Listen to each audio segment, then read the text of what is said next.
broadcasting. Blog Talk USA. Are you tired of waiting for change? Tune into Blog Talk USA. Let your voice be heard on Blog Talk USA.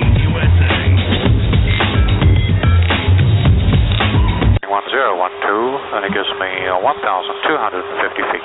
Texas again.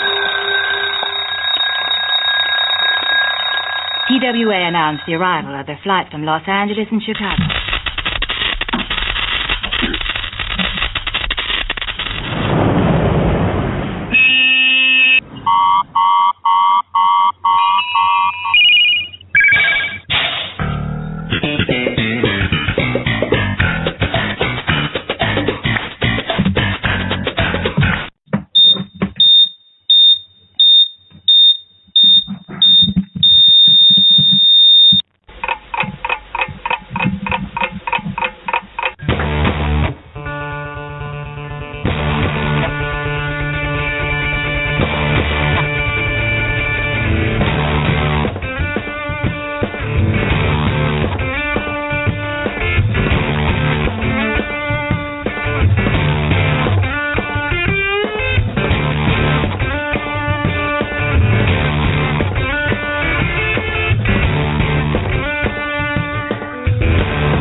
And welcome one and all. It is Wednesday, the 27th day of January, 2016.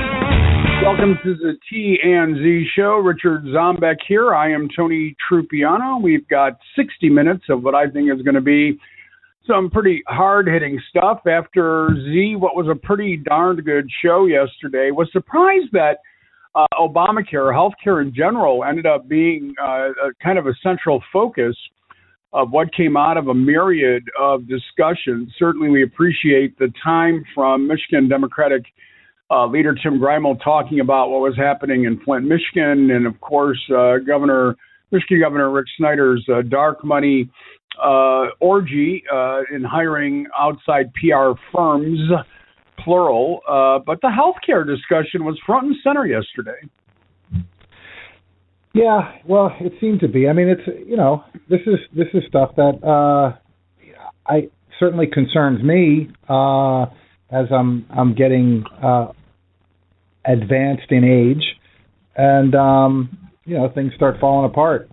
And I mean, that's not to say that the young don't need it as well, but this is a pretty big issue in the country at large, and I think there's going to be more of a discussion on it as, certainly we know where the Republicans stand on this,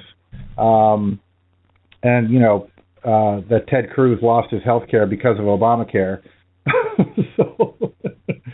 But I think the conversation between Bernie and Hillary is going to continue on this because they both have some very distinct ideas on what we should be doing and what we shouldn't be doing. Well, that is true, and we'll come back to this discussion in a little while. I do find it interesting, and as we promised at the end of the program yesterday, Richard Zombeck, we are going to talk a little bit about Planned Parenthood and a surprise, well, maybe not a surprise, but a legal decision that kind of turned itself on the anti-abortion activists that had been going after Planned Parenthood and how the courts have now turned on them.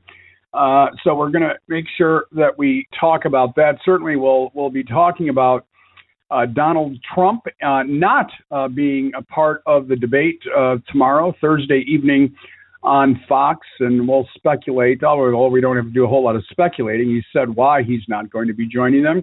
But let me remind people, if they want to join us at any time throughout the program, they're always welcome to do that. The number is 347-855-8118, and that's at Blog Talk USA, 347-855-8118. You're going to find Blog Talk USA, obviously, on Facebook at Blog Talk USA, and again online at blogtalkusa.com. We, of course, can be found at T&Z Talk. That's T&Z Talk.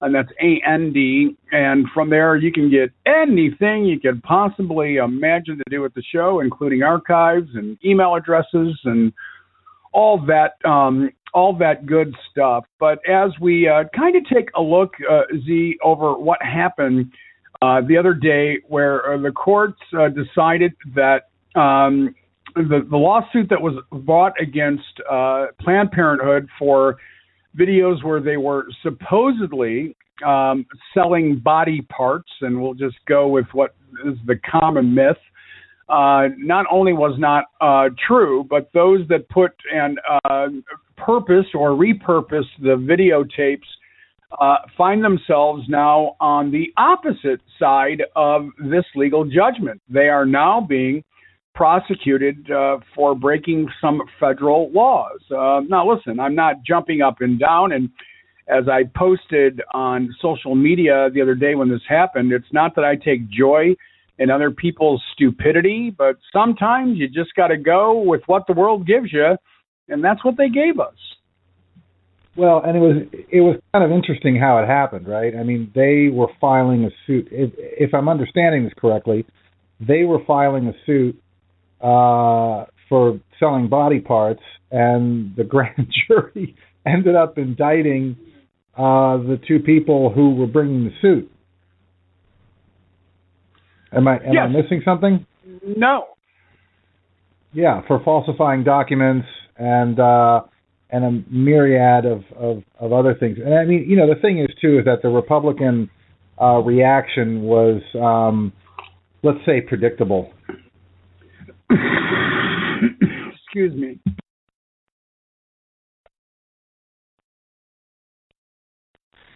The Marco Rubio, Mike Huckabee, for example, tweeted, "It's a sick day in America when our government punishes those who expose evil with a cell phone, yet accommodate those who perform it with a scalpel." And they're still, you know, again, the doubling down of the Republican Party. They're still going with this myth that Planned Parenthood is performing late-term abortions and hacking up babies to sell their parts. Carly Fiorina is you know, back on it again, saying we're going to get to the bottom of this. Well, there was a grand jury investigation, and not only did they get to the bottom of it, but it turned around completely.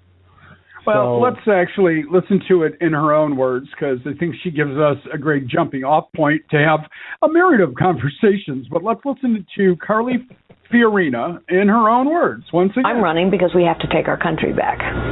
We have an interesting question about a news item that just came up over the last 24 hours. I'm sure you've seen it. It's out of Texas. It was the news that a grand jury has indicted the filmmakers of those controversial Planned Parenthood videos, not Planned Parenthood. And quite a few of our viewers, including James, wants to know what your reaction is to that news and whether or not it changes your opinion, your strong opinion, on the videos and what you say they portray. Well, it doesn't change the facts. You know, look, Hillary Clinton hasn't been indicted either. So what does that say about our justice system? But here's what I know, and here's what Americans know as well. Planned Parenthood engages in late-term abortion, partial birth abortion. They alter abortion techniques in order to save and harvest body parts. The reason we know that, never mind the videos, Planned Parenthood itself has come out and said that they're no longer going to accept compensation for doing these things. What we also know is the vast majority of Americans find these practices abhorrent. And what we also know is that it isn't fair to have taxpayers funding what is essentially a political operation. Planned Parenthood is a political operation.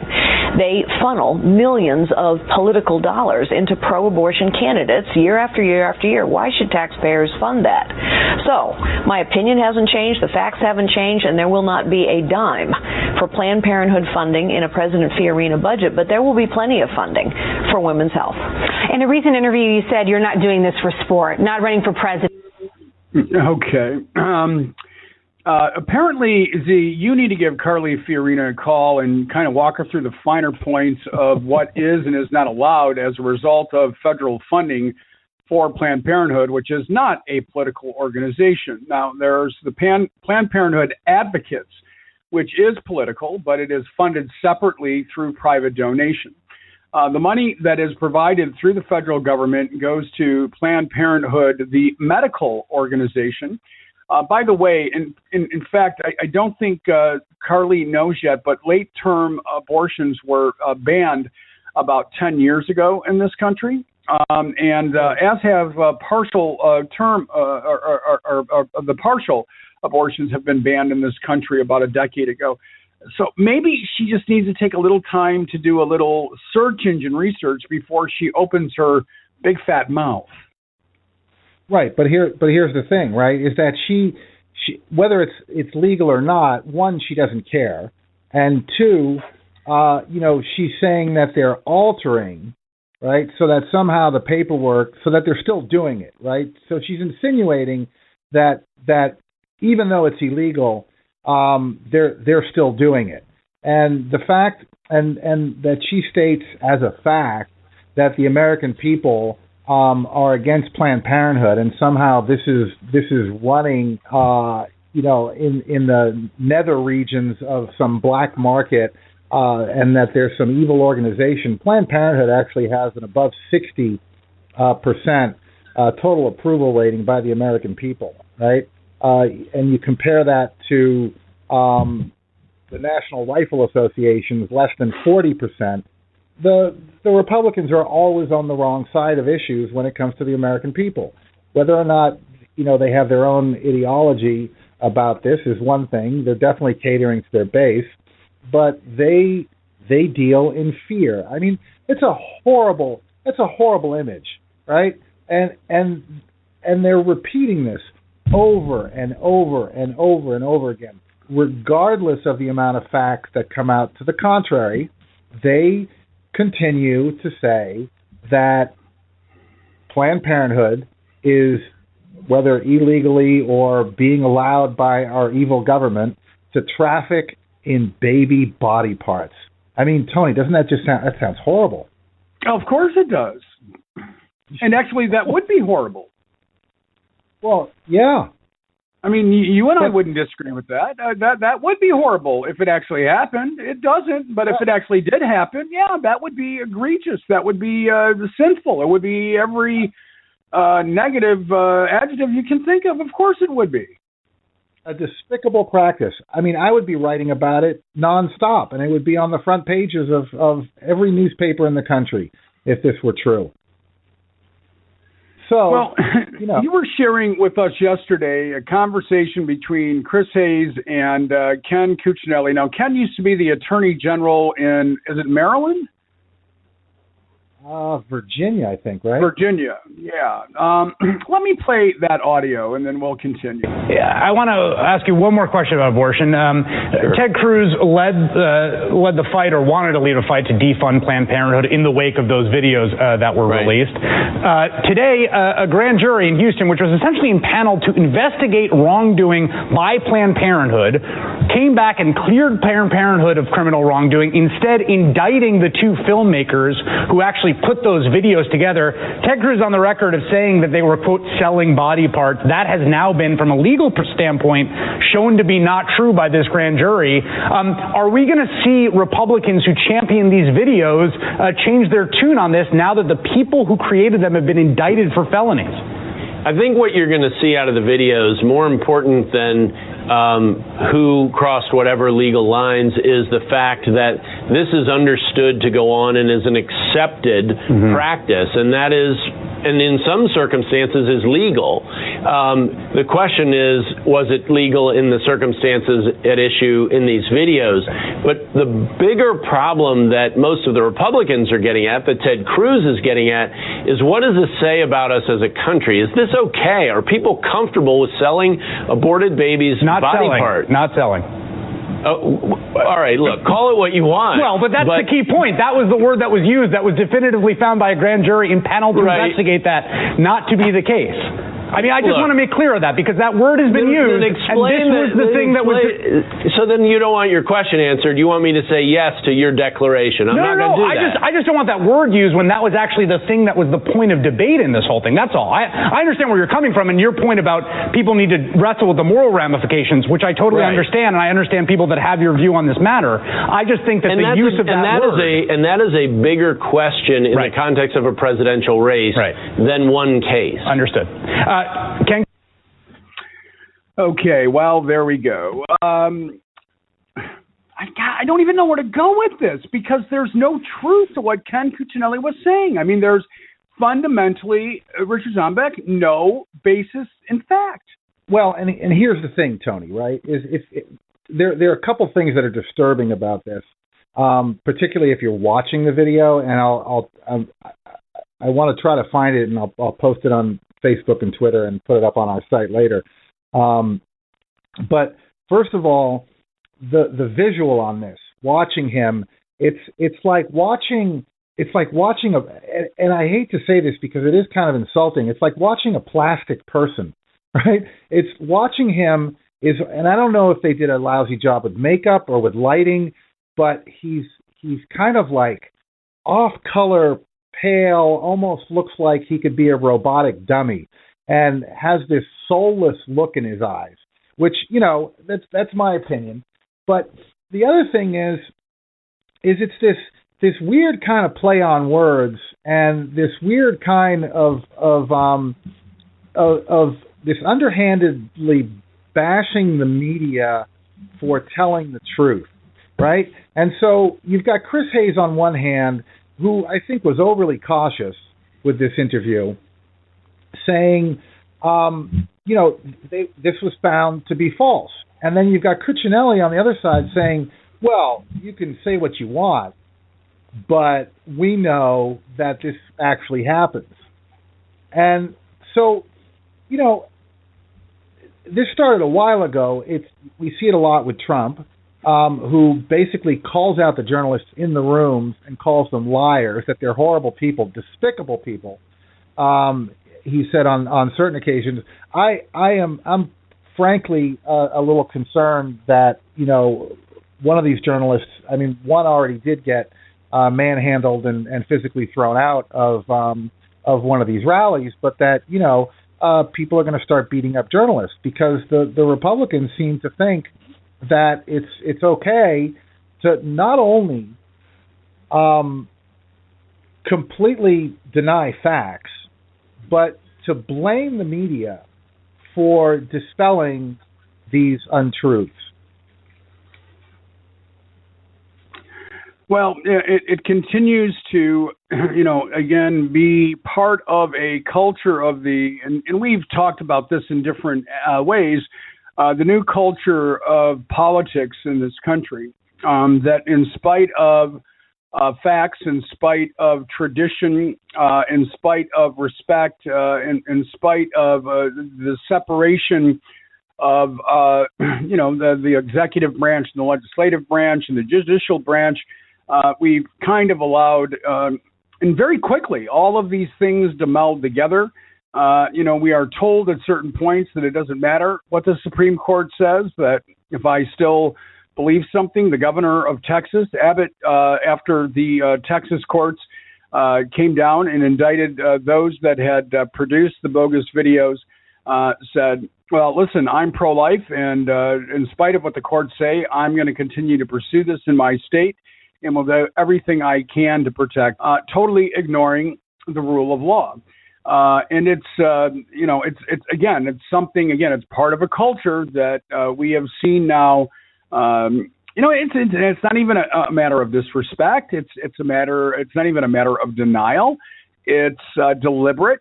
It's deliberate by those that are getting away with it. I'm going to, again, place some blame, in my opinion, on the mainstream media, who allows politicians to get away with this kind of discussion, and the journalists that actually do step up and challenge them are either ignored, or, as we are seeing, as you're well aware, there is a sweeping change throughout the journalistic universe these days of layoffs that still continues to grow. And so you are, as a journalist, now forced, I think, into a style of reporting, Z, that isn't necessarily the way somebody was traditionally educated and trained to be a journalist. I think that we've really walked away from that. And so, again, this is a story that will continue, unfortunately, to manifest in whatever way it does. And it certainly is going to continue to be a story throughout this election cycle. But it is every election cycle. And what it is abortion. It's a topic. And honestly, if we were to make abortion illegal, what in the hell would the Republicans have to talk about every 4 years? Well, how badly the healthcare system is dealing with back alley abortions. That's what they'd have to be talking about. I mean, I hate to say it, but that's really what it comes down to, because, abortions are going to happen. They're going to happen. So you make them illegal, and people are going to start finding ways to get them done. Just like they did before Planned Parenthood and before legal abortions. You're right. They're treading down this very dangerous path, and they seem to want to be. They're very good at protecting life while it's in the womb, but once it's out there, it's like, oh, you know what? You're on your own. I mean, screw you. No health care. Screw food. We're done with you.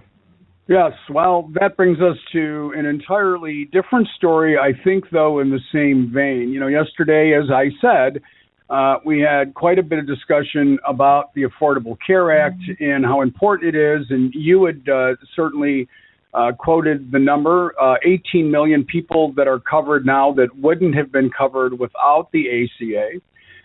But there is an area of mental health and just healthcare in general that is in desperate need of overhaul, and I hate to say it, money. And that is the issue that surrounds addiction in this country. And we have seen a radical increase in addiction in this country, whether it's to opiates or other kinds of addiction. It has become a systemic problem that, sadly, again, in my opinion, is still treated as a criminal offense and not where I believe it belongs, which is in the mental health sphere. Let's start there. Just give me, your impressions of that before we go on. Well, I agree. As you know, this is something that's near and dear to my heart. And I suffered with this as well. Not the drug addiction, but alcoholism. Actually, I found it personally ironic that we were talking about this week, because it being Wednesday, Friday is my actual sobriety date. 9 years sober without a drink, a drug, or a pill, prescribed or otherwise, in my system for 9 years. We live, Tony, in a highly medicated society. I mean, you can't watch any show on TV without there being some kind of push for something that's going to make you feel better, right? And you've got a lot of people going into their doctors and asking for prescriptions without being diagnosed, and insisting on that prescription because they think it's going to make their life better.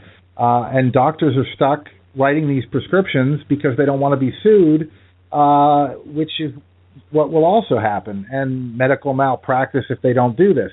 Now, that leads to a whole different issue.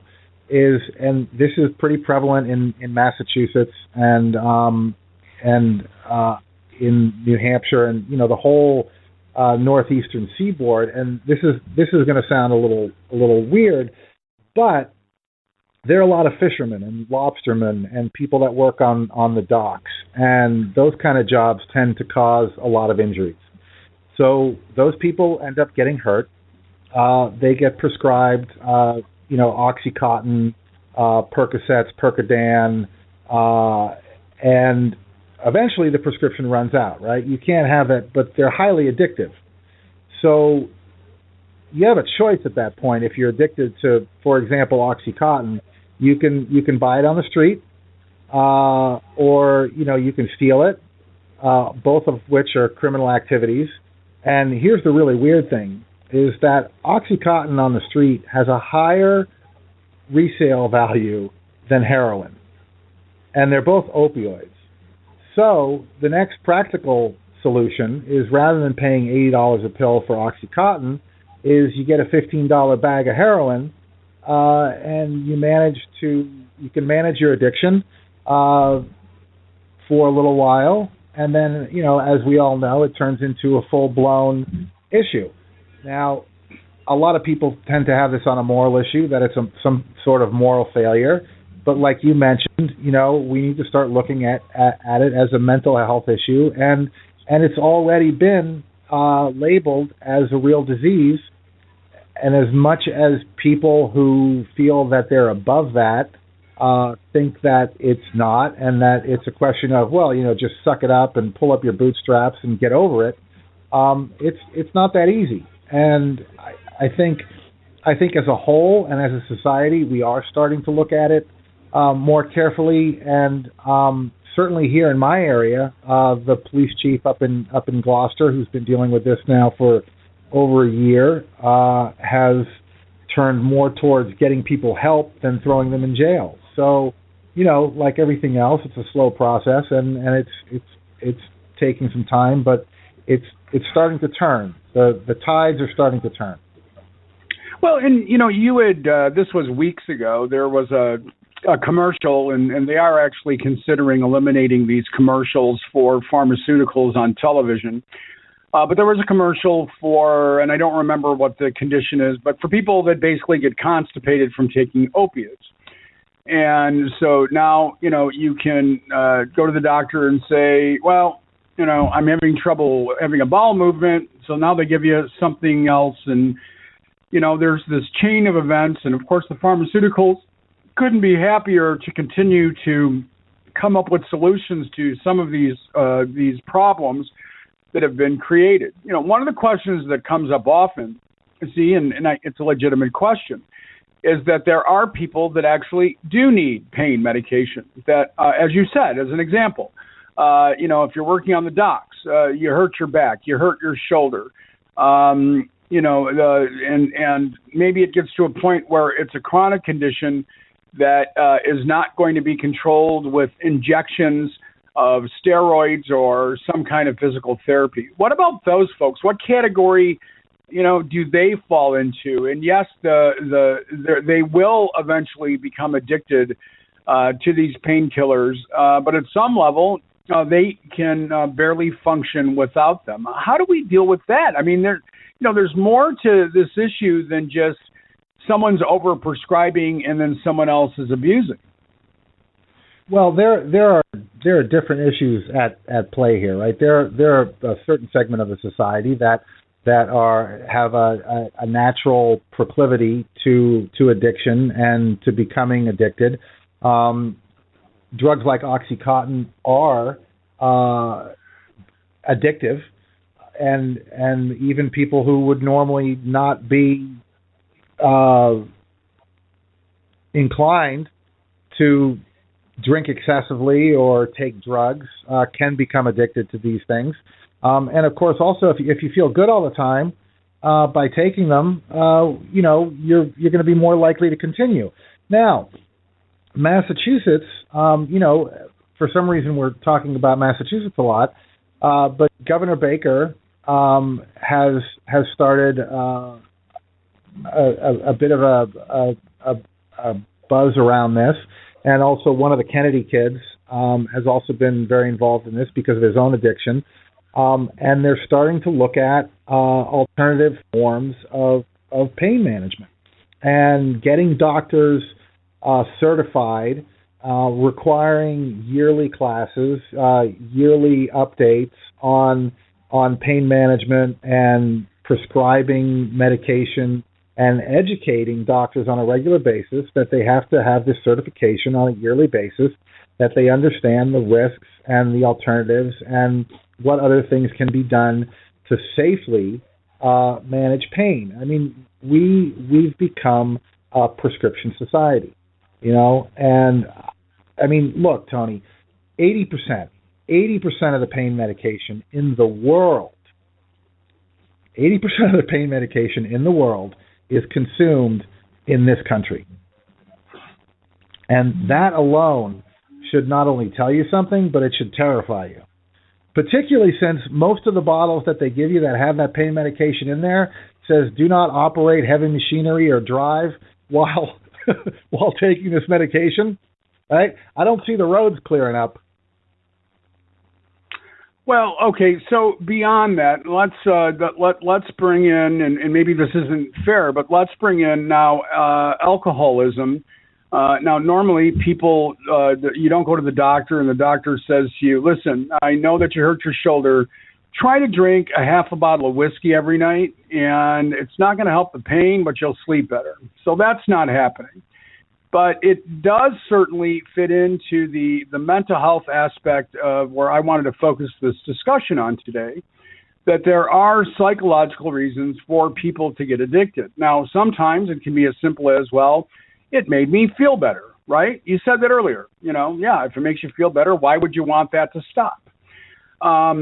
At the same time, you wonder at what point do people not realize they've crossed the line. And of course, alcohol is completely legal. After you are the age of 18, you can not only consume it, or I'm sorry, you're 21, not only can you consume it, you can buy it. And so we treat it differently from a societal aspect, but should we be? Well, there. Look, if you hang out outside any AA meeting, and quote unquote normal people are walking by, in some cases they will cross the street. In some cases you will get a weird look, right? Because it's considered a weakness, right? And it's a question of educating the general population that this is a real disease. This is a real affliction, and some people have a predisposition to drinking alcoholically. I mean, you and I were talking on the phone earlier today, and I have very pointed opinions on this, and I'm not quite completely settled with my opinions on it, to be honest with you. But there's absolutely no explanation as far as my past, how I grew up, how I was raised, what my parents were like, what my family environment, what my societal environment was like, that would lead me to believe that I somehow had such a miserable life that I needed to drink, and in that became addicted to alcohol because I just drank too much, right? I mean, there are people who and I don't understand them because of the way that I am, that can have a half a beer or a half a glass of wine during dinner and walk away. I've never in my life even considered having half a glass of anything if it had alcohol in it. So, is that a moral failing, or is there something really physiologically that happens with me and with people like me that that we can't stop? I have never met anyone in the throes of alcoholism who said, "No, I'm really enjoying this. I love this." This is one of my favorite things in the world to do. I love having to think about this all the time. Which, again, just brings me back to where the conversation started. Are we placing the proper energy where it belongs? Should it really be a criminal matter?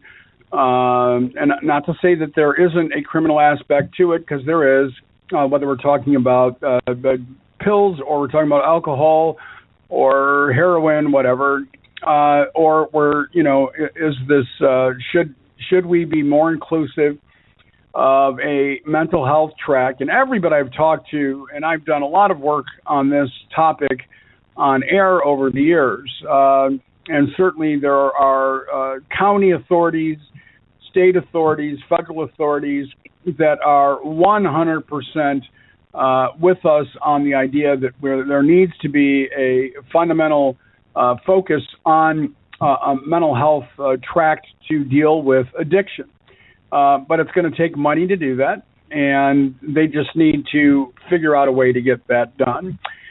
Just for the sake of time this morning, we'll move on. Iowa now 5 days away. Donald Trump made an announcement that as a result of his unfavorable relationship with Fox News right now, he will not be participating in tomorrow night's debate. Your thoughts on that?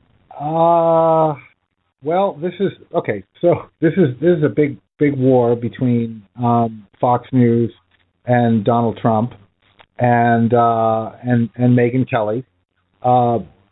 Ayers has released statements about this and basically goading, pretty much poking the bear.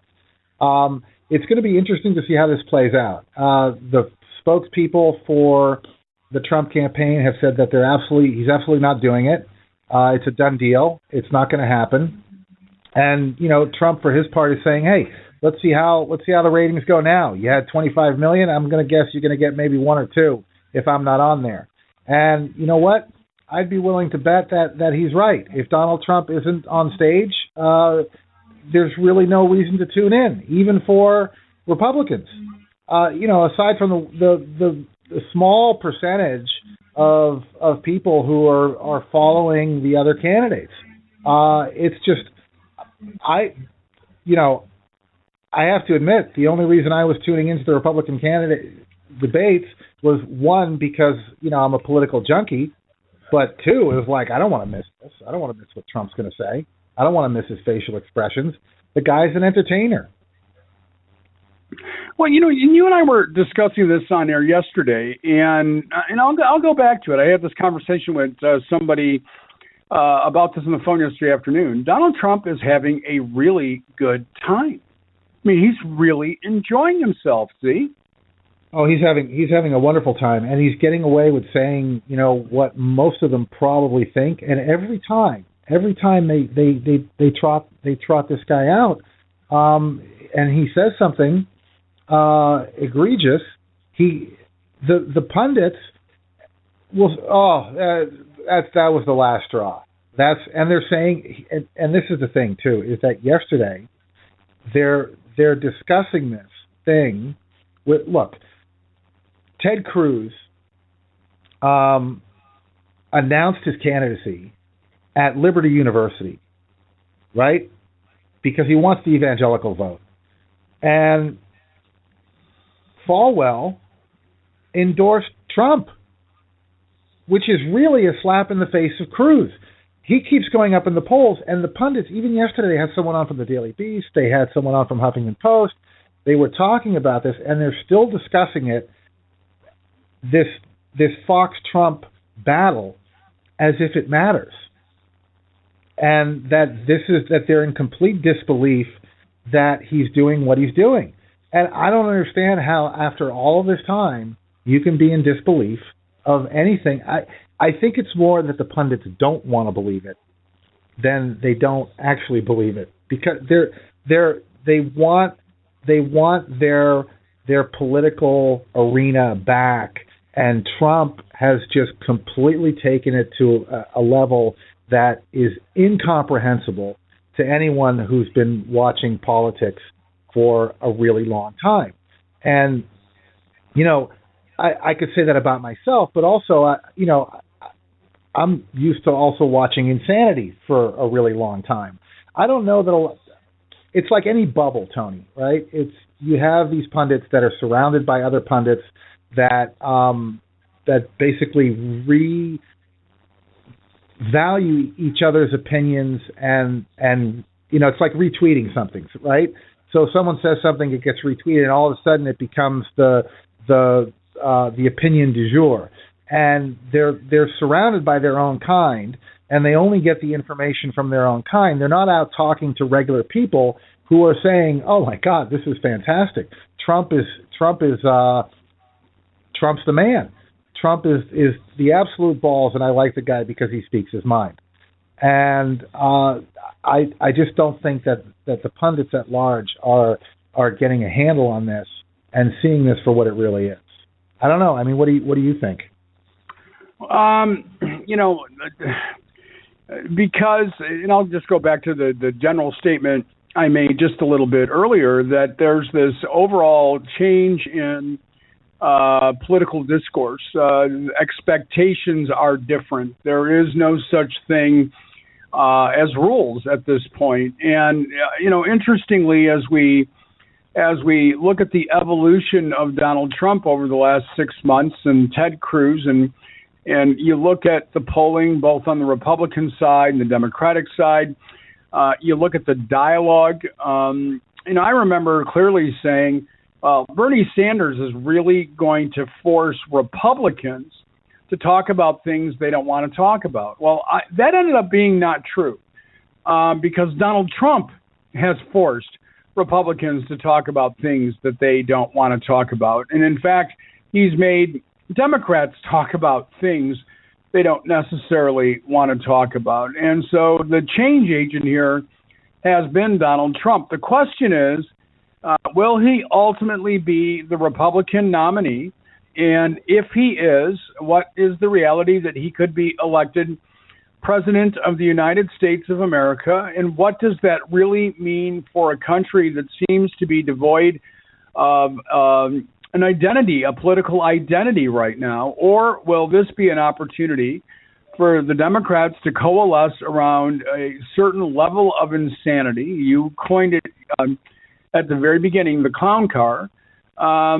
Will Democrats find a way to coalesce around this insanity and strengthen their party? And you and I both realize that is where the real opportunity lies, that the Democrats really can overcome, and I think in many ways transcend a lot of the BS that's out there. And if they will ever decide how it is they want to work together to build a message that empowers the American people to feel like they are the party, that would be Democrats, real hope and change, well, that would be a great thing. But you and I have also talked in the past, and I'll stand by it again.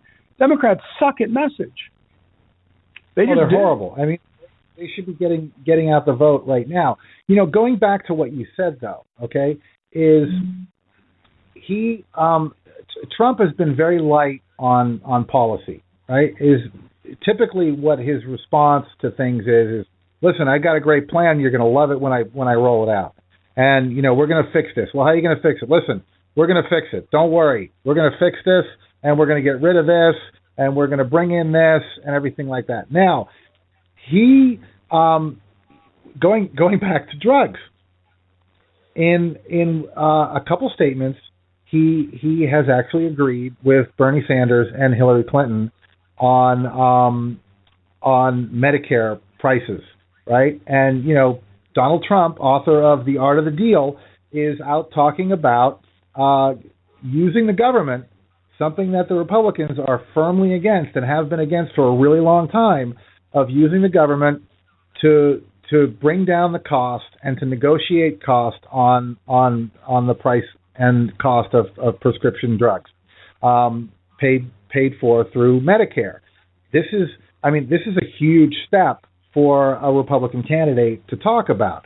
The rest of the candidates are completely against it. They're all for the free market. Let these little turds jack up the prices from $20 to $750 or whatever the hell that little dweeb did. I think it was like a 5,000% increase on a drug for HIV. But Trump is talking about this. Trump is talking about using the government as a regulatory organization to regulate prescription drug prices, particularly for people on Medicare, which a lot of his base is on, which leads to a whole other conversation that most of the people that are against Social Security, Medicare, and any kind of government program are usually benefiting from it. So, you've got him coming out basically with at least this policy on the side of, a quote unquote very liberal side of talking about regulating prescription drug prices. and medical care, which everyone that's running on the Republican side is against, but that doesn't seem to drop him in the polls either. And really, in my opinion, Tony, for a very good reason, because most of the people that are going to vote for Trump are old enough to be worried about prescription drug prices. To live in America, I'm telling you. The odd thing, and again, of course, in these election cycles, especially the presidential ones, and always when we have, depending on the state, when you have statewide Senate races, the price of prescription drugs always becomes an issue. Yet that's all it ever is an issue. And I'm just going to ask the question before we move on to our next topic, and we'll just throw it out there. When are we actually going to do something instead of just using the bullet point as something to run on? I'd like us to actually do something about the price of prescription drugs. But heck, it's, I guess, not nearly as much fun to solve a problem than it is to talk about it. Interestingly, and let me get to some audio here. You and I discussed yesterday who will stay and who will go after Iowa and New Hampshire. And we really don't know the answer to that at this point. I mean, we can speculate as we did, but we really don't know who's going to stay and who's going to go. There are some names, Z, hanging out that you wonder. Chris Christie, is he going to be able to really hang out much longer? There was a time where, it wasn't that long ago that he was doing better in the polls, and he seems to be sliding again. And we mentioned briefly yesterday that Marco Rubio had made a joke about the winter snowstorm over the weekend, and of course, Chris Christie railed him for being insensitive and immature. And when Chris Christie was asked, I'm just looking, I've got two pieces of audio on this, and I can only find the response right now, so I don't know why that is. But Chris Christie was asked by an audience member in New Hampshire, what he was going to do about the flooding. And he says, well, what do you want me to do? Get a mop? Right? Yeah.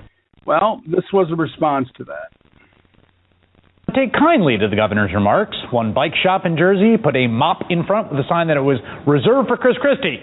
Meanwhile, residents in South Jersey, parts of which experienced high flooding, assess the damage. I think it takes a little bit more than a mop for this. The home's not livable anymore. The bulkhead is gone. Whether he sees it on camera or himself in person, the devastation is what it is. That's not going to change. It's going to take more than a mop. Today, Chris Christie offered this explanation for his mop comment. It's a joke. You don't like the joke, you don't like it. That's all. It was a joke. If you don't like the joke, you can tell me you don't like the joke. Well, Chris stopped short of apologizing to his constituents. He did end up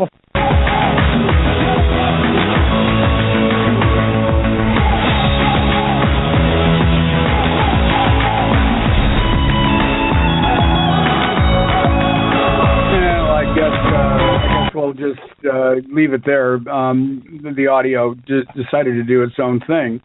But, let's juxtapose that against the Marco Rubio comment. Chris Christie, rails against Marco Rubio for being immature and obviously doesn't show the maturity to be the commander-in-chief and to have the compassion. And yet, Chris Christie's comment about what do you want me to do, grab a mop, well, some would say instant karma. Some would say, grab a mop, get back here and take care of your constituents. I mean, the comment was, I understand it being a smartass, but even I've learned to kind of hold off on making lousy comments to people. Particularly when they're going through what they're obviously going through down there. He also, made a comment about a mayor that was whining, Now, here's what he said, right? He put this mayor down because the mayor said this was worse and there was more damage than Sandy. Christie claimed that the mayor's town hadn't been affected by Sandy, when in fact it had, and the damage of this storm was in fact worse than the damage that occurred in Sandy for this particular mayor. So, and that woman talking about, this is bad. This is affecting people's lives. And to come off as callously as he did, really kind of saying, listen, I've got more important things to do. I'm running for president here. So, screw you. And really, how dare you ask me that question? What do you want me to do? Come down there with a mop? You want me to mop up the water myself? Loser. I mean, really? Is that presidential? I don't know. But that is the way it sounds, though. I mean, it's so flip. It's so, hey, I'm one guy. I'm sensitive to what happened, but listen, this was an extreme act of Mother Nature, and there's really nothing I can do about it. You'll recall that after Sandy, there was a very touching exchange between Governor Christie and President Obama, and Governor Christie had to pay for that politically for a period of time, which I thought was ridiculous. Certainly, the president declaring the area a federal disaster zone, which was, I thought, incredibly important, especially from a money standpoint. But, Z, this goes back to just an overriding and ongoing domestic versus foreign aid situation. We have no problem sending money overseas. Never forget the first time I read an article that it actually cost the United States taxpayers $10 million to build a super secure gas station in Iraq. I thought it was on a base. I thought it was in a protected area. I thought a lot of things until I read the article and realized it was no different than the gas station that most of us are familiar with that sit on the corner of any intersection in America. Now, why they had to spend so much money on that and other gas stations, well, I guess some of that would be precautionary. But, I understand that it's difficult when we take a look at things that happen domestically, especially as a result of the weather, especially as we see sometimes months, if not years, after such a catastrophe. I mean, we're still not cleaned up from Katrina.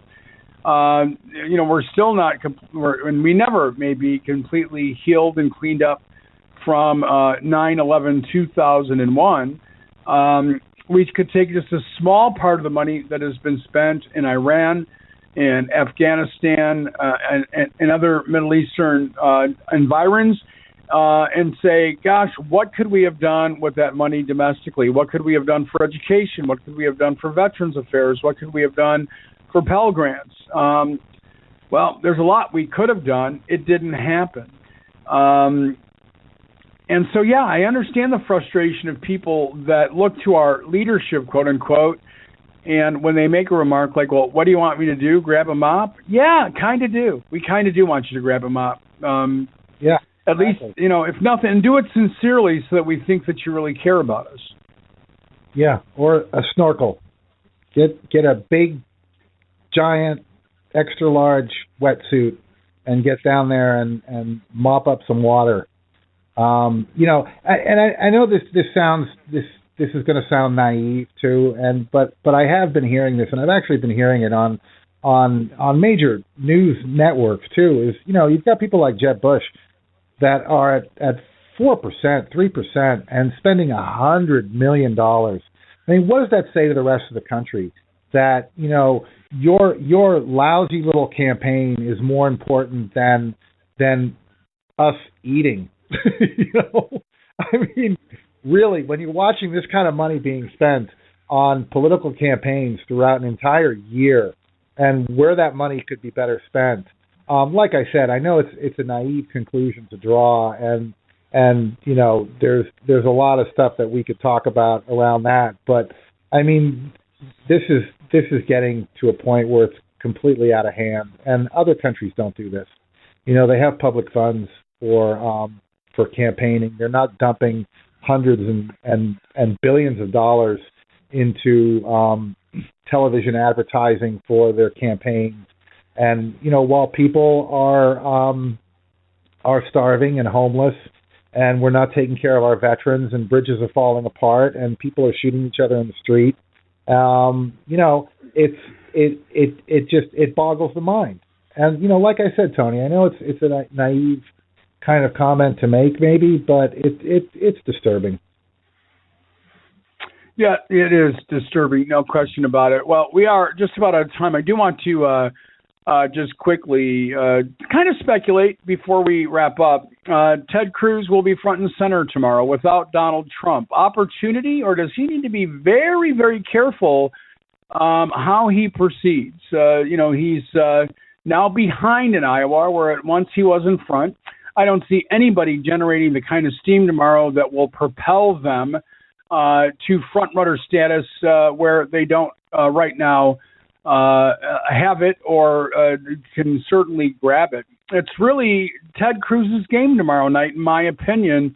How would he, or how should he best proceed? Better to not talk about the Donald at all, or some of the stuff I'm sure you're hearing that I'm hearing is that there's going to be an organized effort to talk down Donald Trump if he indeed is a no-show. I think here, what I'd like to see, and if this is the case, or and if anyone's listening to me, I think Cruz should wear his suit of armor, because everyone's been kind of pussyfooting around attacking Donald Trump publicly, and right now they have nothing to lose by attacking Cruz, and he's going to be front and center, and this is the opportunity for the other guys to pile on, attack Cruz, knock him down a notch, and move themselves up. That would be, you know, that would be my best case scenario, is just to see the other guys just piling on top of Cruz and smacking him down for basically using Trump's, you know, commentary on Cruz of him being a foreign-born national, not being a true conservative, you know, pandering to people, and just attacking Cruz. I mean, this is their opportunity to attack a front runner without any major backlash. So it might be something they want to take advantage of. Well, and a little over 24 hours from now, we'll know. All right, that's going to pretty much, man, that was a fast hour. That's going to pretty much clean it up for us for today. In the meantime, if people want more info on what we're doing, I understand that our archives have been active, our newsletter signups have been up. So what can we do to make sure that continues? TNZTalk.com. That's TNZTalk.com. You can get there.